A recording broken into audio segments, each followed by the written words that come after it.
Hello and welcome to another episode of Tales from a Professional Nerd. My name is Bryan Steele, and I will be your nerd today.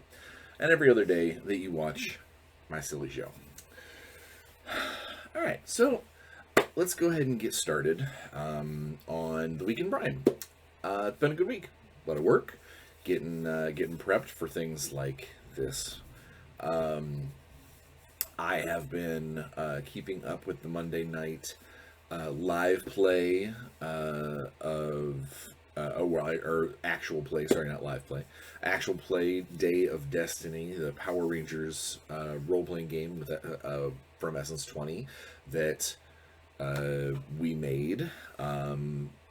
It's a cool show. It's fun. It's a very cool, very fun cast.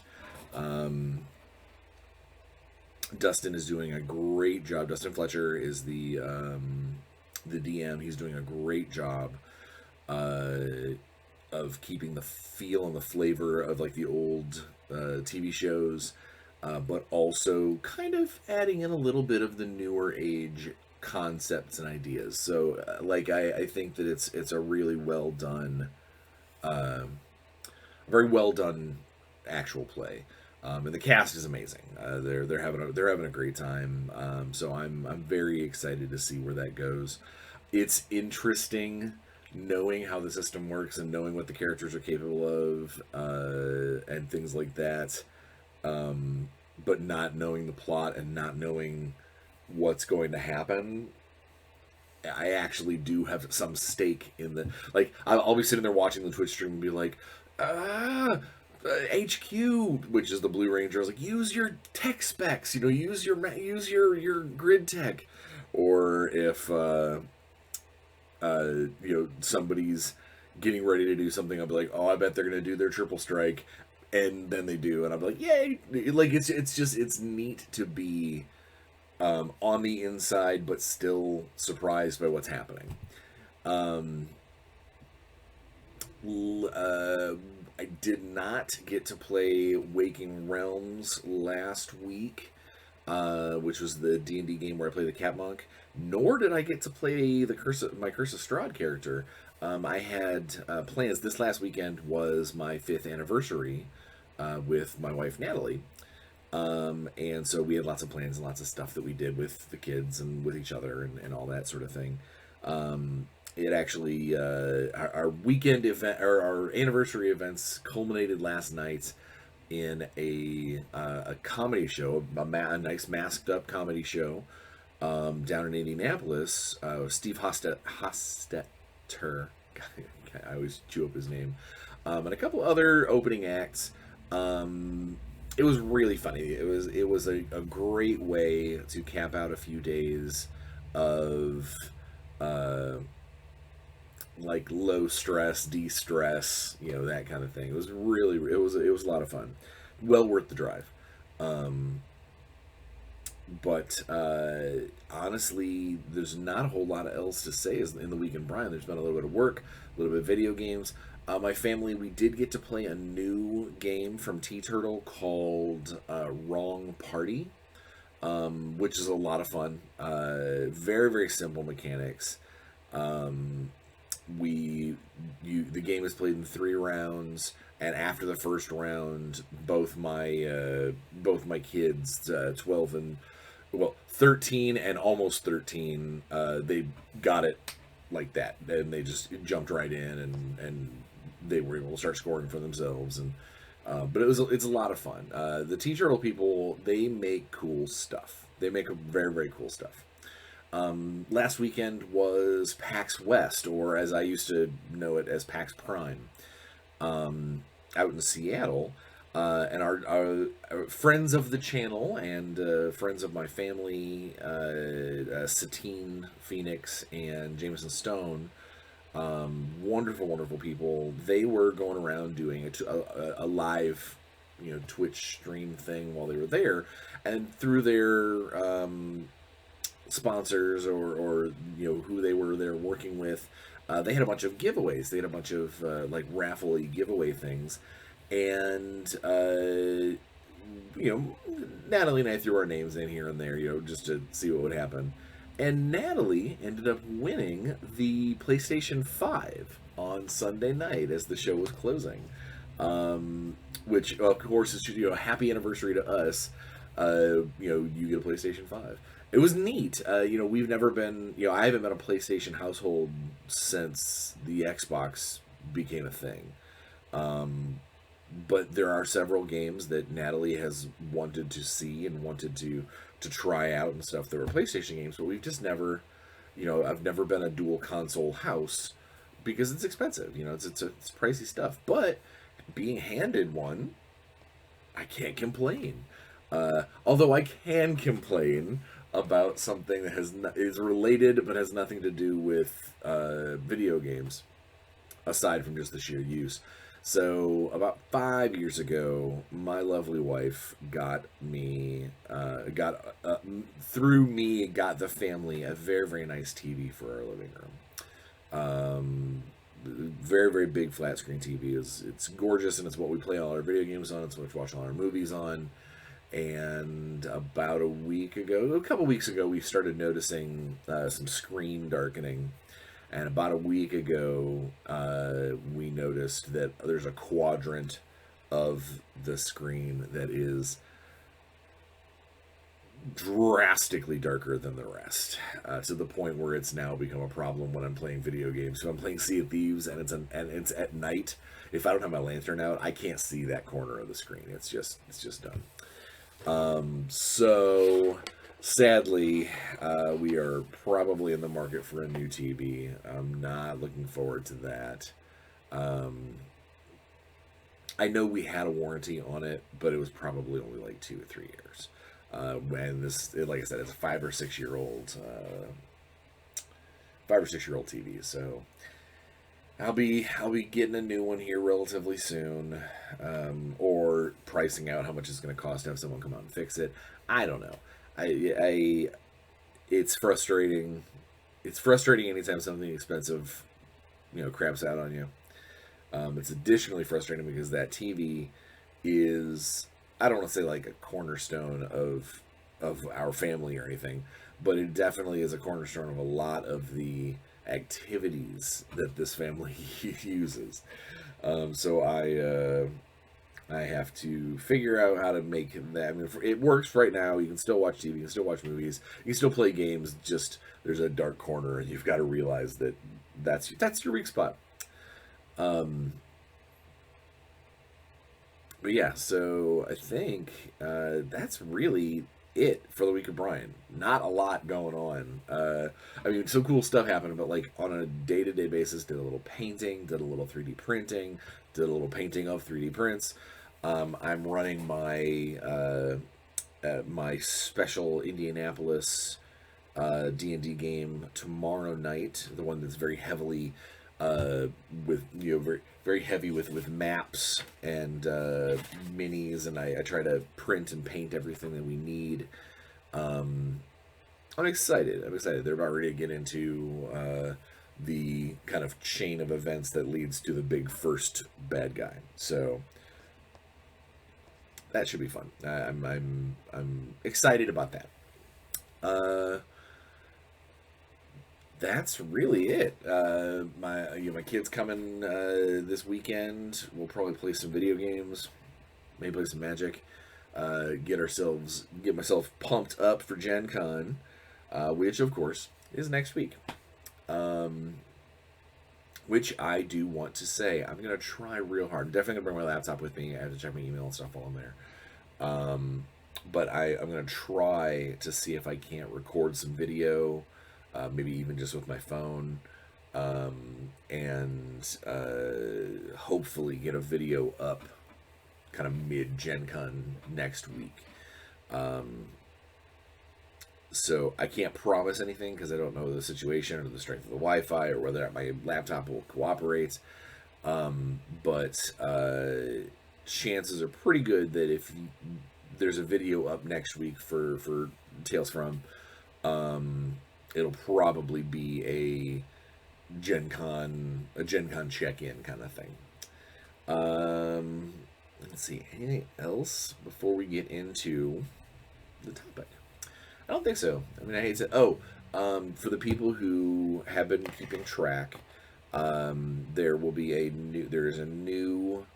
My wife sat down and crunched a bunch of numbers and made a few phone calls and tried to get some medical debt forgiven because of COVID and whatnot, and we got a new end number for what we still technically owe on all those medical bills. And I won't get into it here, but it is still a larger number than we can possibly handle on our own. We are still trying to contact some representation, some legal representation through the Disability Act to eliminate some of this, if not all of it. But there is, Natalie went ahead and set up a new GoFundMe specifically for this new total. So from here on out, there will be a new link to her arranged GoFundMe for those medical bills. So that's new in the description. But enough about that. Let's talk about conventions. So it's official. Last weekend was PAX West, PAX Prime.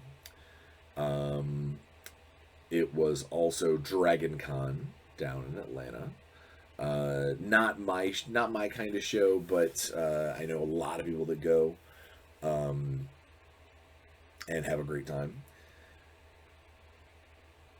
There, just after Dragon Con, there was a tweet that shot out from someone who said that they have come back from Dragon Con COVID positive. And now I know that's, depending on when you're watching this, that might not be a big deal. But for now, it really kind of is, and it's very scary for those of us who have to go to other conventions.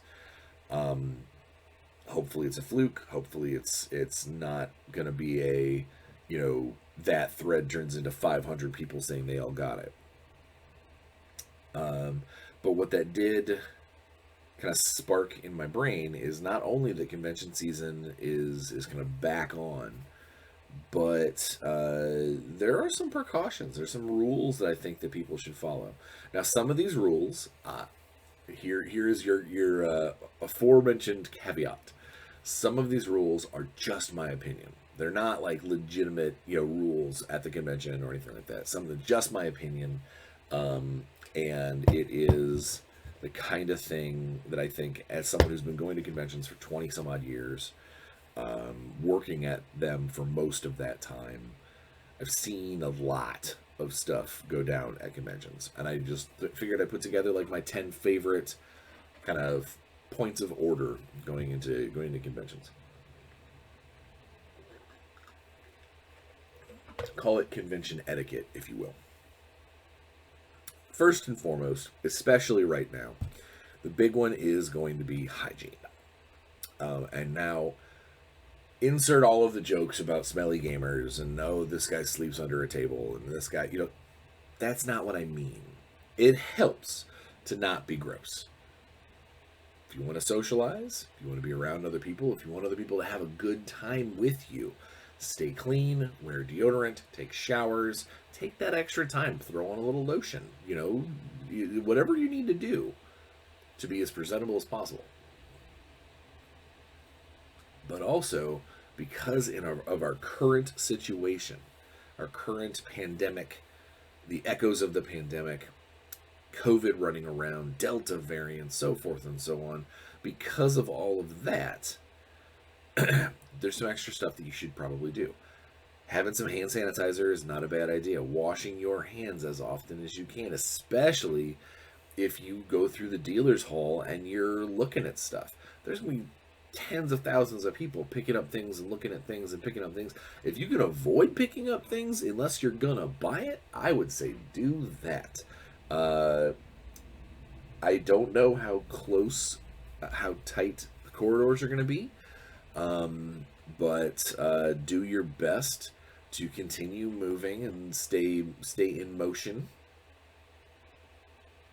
because you don't want to end up getting stuck or jammed with another group, or someone sitting there waiting and you kind of enter their personal space. You want to be clean, you want to be personable, you want to be safe, and that, in my opinion, that means get vaccinated, wear a mask. But at this show, at Gen Con specifically, they are requiring masks all the time you're in public, so that will help dramatically for enforcing people to be a little safer.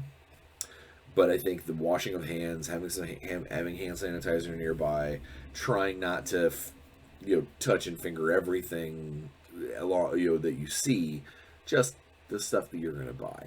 I think that's going to probably be rule number one, or rather sub rule one, because hygiene is also just a social contract with the people. Nobody wants to be around you if you smell. That's plain as day, and you would rather be around other people that aren't secretly hating the fact that you're in their bubble. Like, just be clean. Be clean, be safe. I would say number 2 is this kind of goes hand in hand with number 1. It's about personal space. It's about your personal bubble. It's very easy at a convention to become self-centered, to focus upon only what you need, only what you want, only your next event, your next stop, your next appointment. That's always possible. It's very easy to become that kind of gamer.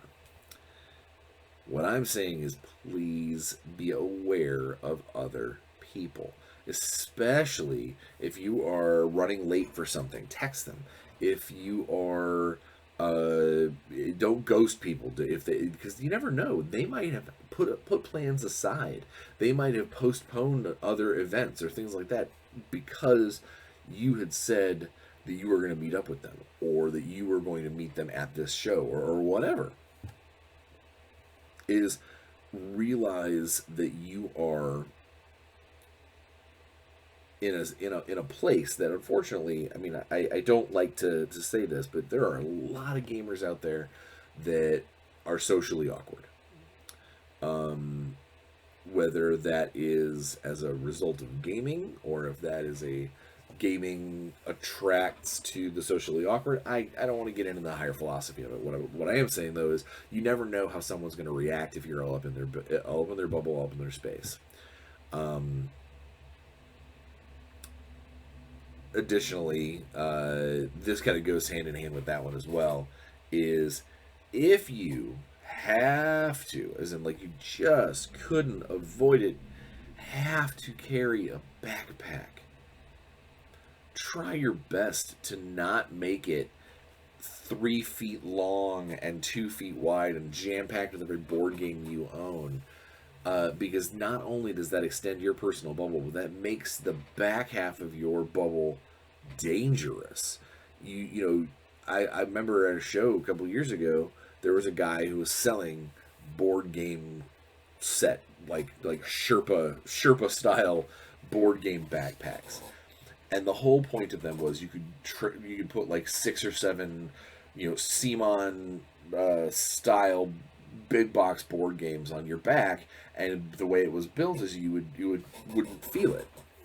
And I'm sure that it was a great product, but not in tight spaces. I watched some guy with like a Settlers of Catan, a Blood Rage, and like a Rising Sun box, which are all really big, in one of those Sherpa packs, turned too fast, and all that weight swung wide and almost took a poor kid's head off. Kid was probably 10 years old, and he just met with a board, 3 of the heaviest board games we've got on a fulcrum.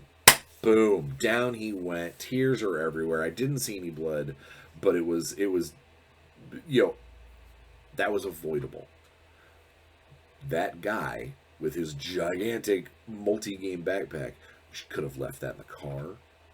He could have put it in the locker system, the check bag system. If he knows somebody in one of the booths, he could say, "Hey, can you hold on to this before my event?"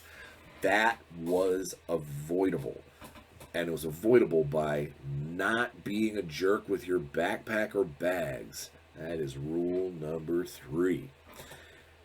Bags with wheels on them. Come on, people. You're not at the airport. There are tens of thousands of people. Use the musculature that your mom and papa gave you. Pick up your bags. Carry your stuff. Try and carry it in front of you so you're aware of what's going on. If it's dragging behind you like a dragon's tail, you're going to clip people, you're going to take up space, you are going to get through an intersection before your bag does, and the people who need to go the other direction are either going to trip over your bag, kick your bag, or have to sit there and completely hold up traffic and wait for you to move because the ass end of your personal trailer is in their way. Now, that being said, if you have a physical disability or some kind of difficulty that means I can't carry this, I cannot put it on my back, I cannot put it on my front, I cannot carry it in front of me, that's a different story. I'm talking about the average gamer, the average Gen Con attendee, the average convention attendee. I'm saying, don't turn yourself into a semi-truck. Just carry what you need. And if you need all of that stuff all day long, good on you, I suppose. But it does mean that you probably should have found a place to stash your stuff. Because it's a lot of stuff to carry around. It's also going to exhaust you. Like, etiquette aside, carrying around all that stuff is going to be tiring. And that's not good either. So yeah, goes hand in hand with this one. LARP weapons, buffer weapons, foam weapons, weapons, cosplay weapons, or not even weapons. Anything that is super protruding from your self person, your personal bubble. That is also going to be a hazard. Just because you are a large pokey footprint, and yeah, it'll look great, it'll look awesome in your cosplay, or like maybe you just bought it from the foam weapon salesman. But whatever the case may be, again, remember there are people around you. If you bought a 6-foot-long foam halberd, don't flop it over your shoulder, because that's going to put about 3 feet behind you where you're maybe taking off somebody's head.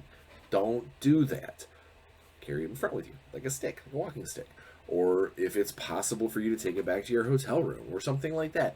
Whatever the case may be, remember that anytime you add something big and pokey and lumbering to your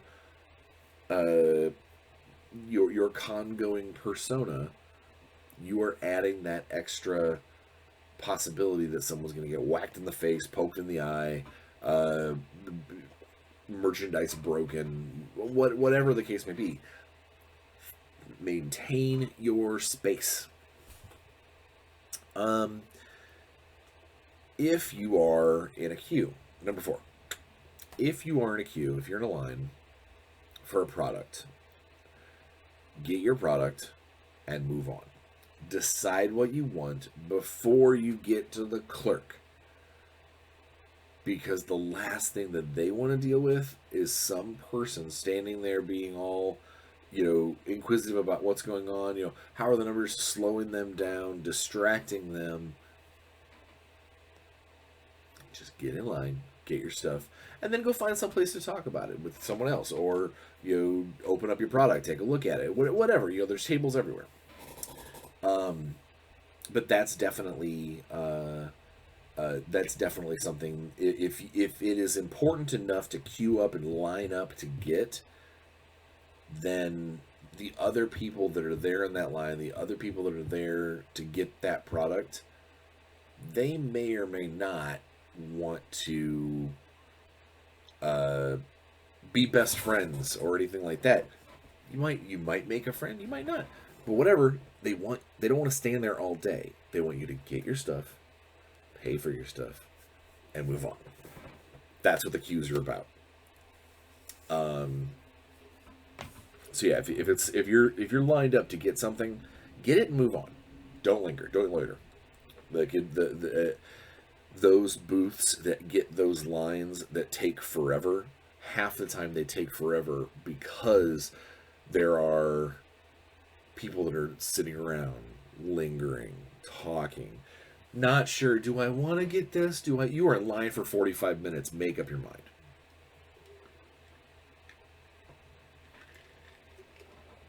Sorry, I keep going back to my drink. I'm very thirsty. Rule number 5.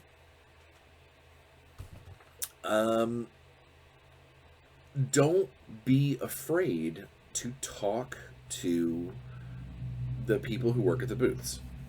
If you don't see something on the shelf, if you don't see something right there, talk to them. Ask them. Take a second. Not only is it their job while they're there to try and find the things you're looking for, but they might not have realized that they were out of stock. Maybe they need to bring another box from the back. Maybe they have a couple of boxes stashed and set aside and go, oh, hey, we never even put these out, or whatever. Ask questions. You also never know who you might run into. If you didn't know what your favorite writers or your favorite designers or what it looked like, you could walk up to a booth and be like, hey, I'm looking for the new, Changeling the Eternal Funny Hat book. And they go, well, it's right over there. You might go over there, and the person who's monitoring that section, maybe he's one of the writers. Maybe she's an artist. You never know who might be lurking unless you ask. Basically, you got to try and get over that. You got to try and get over any kind of shyness or whatnot when you're dealing with the gaming industry, because we tend to be pretty bold and out there. Let's see, rule number 6, or my rule number 6, try and save money on food and drink as often as you can. Yeah, it does a ton of good for the city. It does a lot of good for the show through the concession stands and stuff, but especially a show like Gen Con, which is connected to the mall, who has its own food court,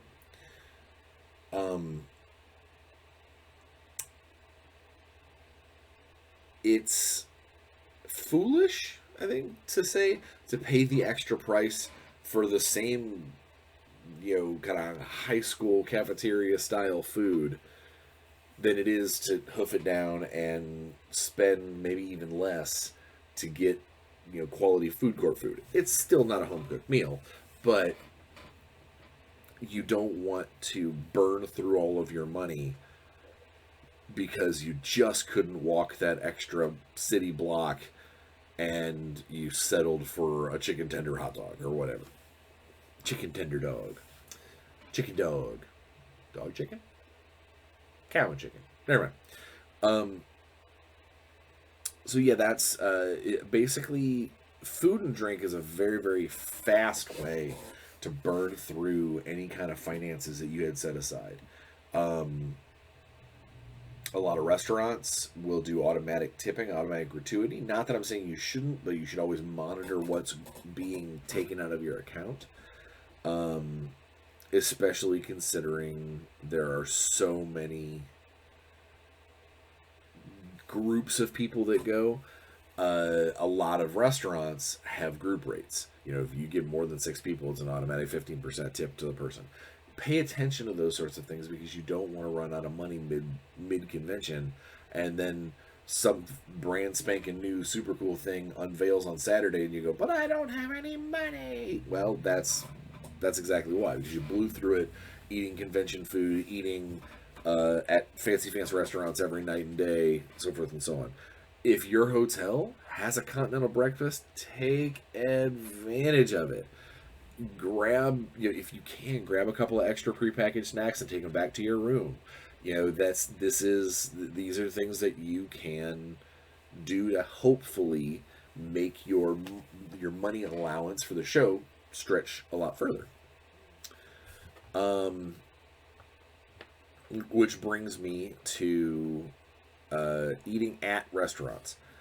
Realize that a lot of restaurants around a convention do not take reservations, because they have so many people coming in and out over those couple of days. They would much rather have 4 tables of 2 people that are there, eat, drink, pay their bill, leave, than a table of 20 that is one fantastic payday, but it takes up your entire section. These waitresses and waiters, they've got a lot to deal with over those 4 or 5 days, and it's difficult, I would say, for them to have to deal with gamers that, well, I just came here for the coffee, or it's too rich for my blood, or anything like that. It could be because you spent all your money. Go and make sure that you are eating within your means. If you are an industry person, or if you get invited to a dinner from an industry person, do not automatically assume that it's being paid for. It probably is, but don't assume that, and ask. Again, kind of go back to one of the earlier rules.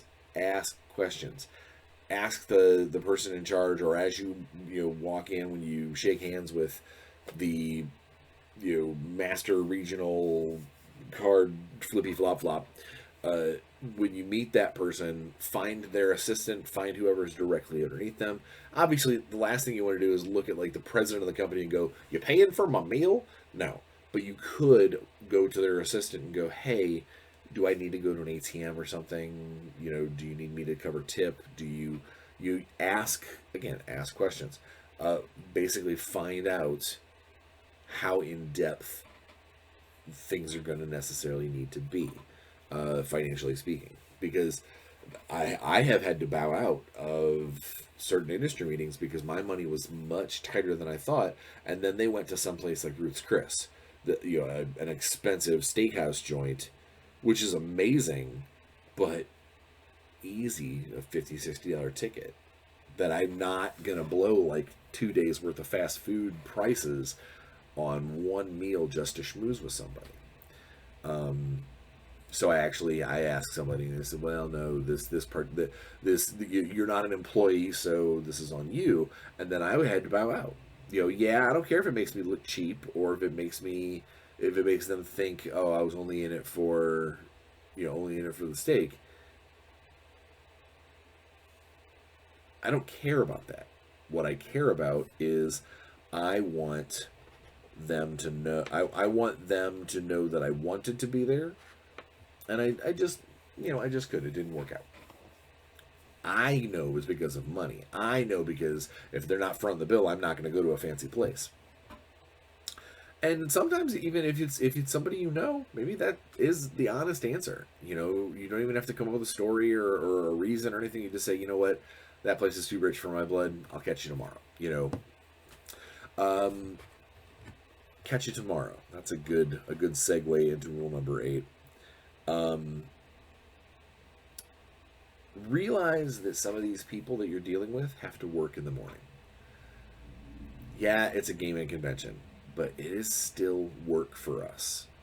It is still getting up, going, getting cleaned up, making yourself presentable, getting to the booth, doing all the, resetting the shelves. I mean, it's like a basic retail job, except with the added oomph of being, seeing several thousand people that day. Be aware that people who have exhibitor badges, people who run classes, people who work at the show, they might not be grumpy, they might be super bubbly, they might be having the time of their life, or they could have just gotten done tearing down this giant advertisement for something that didn't sell, and they're super bummed out. Like, you never know. Just be kind. I mean, that's a pretty general rule across the board, but when it comes to industry folk, realize that at night they might not want to stay out that late because they got to get up in the morning. During the day, maybe their morning was not as exciting as it should be, and they're kind of down in the dumps about it. You never know. Just realize the people you're dealing with. They're probably gamers too. They understand how convention life is, and hopefully they are adapting to it in a way that isn't going to reflect poorly on someone who tries to talk to them. Speaking of talking to people at booths, so I mentioned the queue earlier. But rule number 9, moving in the queue is a different story. Rule number 9 is they're at work. Those people are at work. And now they might sit around and have conversations. They might sit around and be able to chat for a little while. As a gamer, don't go up to someone and go, "Oh, okay," and listen to their pitch, and then as if nothing happened, you just throw yourself into your world, your character, your design, your whatever, or you're a playtester and you decide to rehash all the stuff that went through the playtesting, even though that's not the final product and all that stuff. Remember that the people you're talking to are at work. And just like you wouldn't go, so hopefully, you wouldn't go down to a Walgreens and sit there and spend 45 minutes talking to the guy behind the counter about things that they have nothing to do with, about the you're talking to the pharmacist about all your vitamins that you take, for 45 minutes. They've got a job to do. They've got stuff they want to get done. So again, it's a lot like the people being in line. Do your job, do your duty, and move on, because that's important. And then I guess my number 10 convention etiquette rule. I may actually even throw in 11, but my number 10, and this is an important one, is everybody there is there for the show in some capacity. Now, they might be there for moral support. They might be there for somebody, someone else is there as a gamer, someone else is there as the show. Maybe they're a parent of someone. But everybody that is there, they're there for the show in some capacity. Which means that they're hopefully going to get through those days without any drawbacks, without any negatives, without any bad times, just like you want to.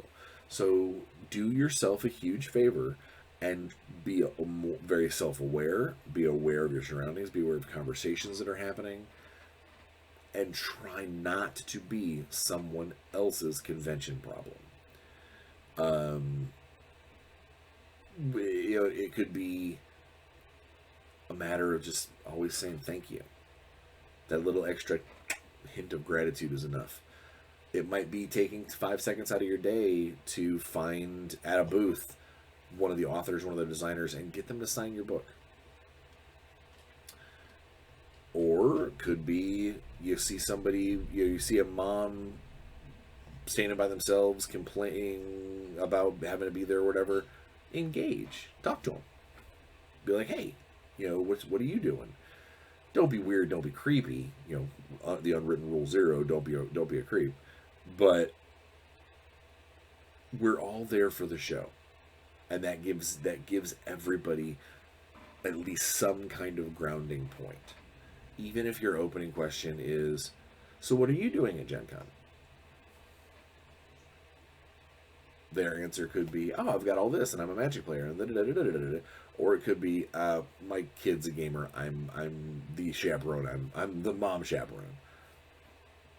Now you know how to adjust and treat them, And now they also know that there is at least one person who shares in their story, in their world, and that can be sometimes very big, especially for the people who are isolated so often because of social awkwardness, because of not having any game stores around, things like that.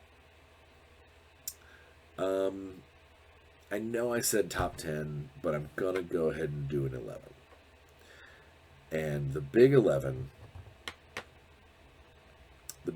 is almost a silly platitude. Is you want to create a positive space. You want to be focused on the good things around you. You want to hopefully see games and go, that's one of the cool things about this.